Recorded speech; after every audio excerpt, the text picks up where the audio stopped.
Daryolar tez oqib ketdi, yoshligimni olib ketdi. Telbalar bo'lib sevganlar meni Marg'ilonda qolib ketdi.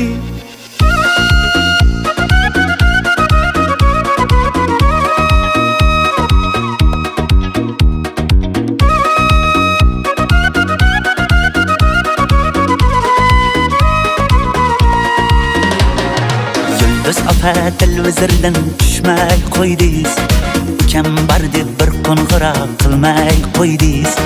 Avvalgidek sochingizni bo'yamay qo'ydingiz. Menga yoqar edi sariq sochingiz. Eslatding-ku yoshligimni, boshligimni. Kimlar sog'inmadi deysan, mening qalam qoshligimni. Daryo, daryo, oqar daryo. Kimlar sevib, kimlar qolib ketar ayro. Dardlarimni, sirlarimni toshlarga urib yuvib ketar daryo. Daryo, toshqin daryo. Kimlar sevib, kimlar qolib ketar ayro. Yoshligimni, sirlarimni, ko'z yoshimni yuvib ketar daryo.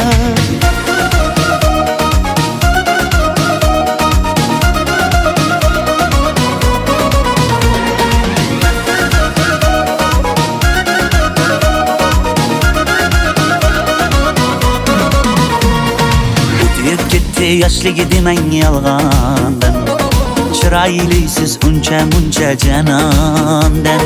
Go'zallikni bergan sizga osmondan, o'zgarmadingiz qoshlaringiz kamondan. Tushlarimda ko'chalar, onam yopgan kulchalar, qolib ketgan qishlog'imni sog'inyapman bunchalar. Daryo, oqar daryo.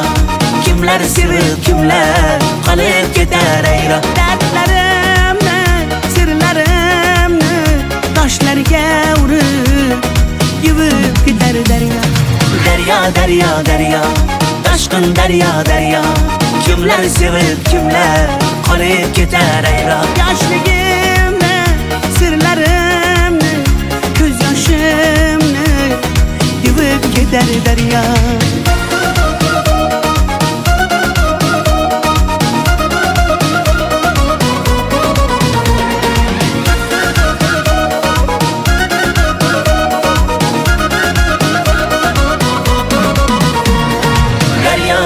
Daryo, oqar daryo.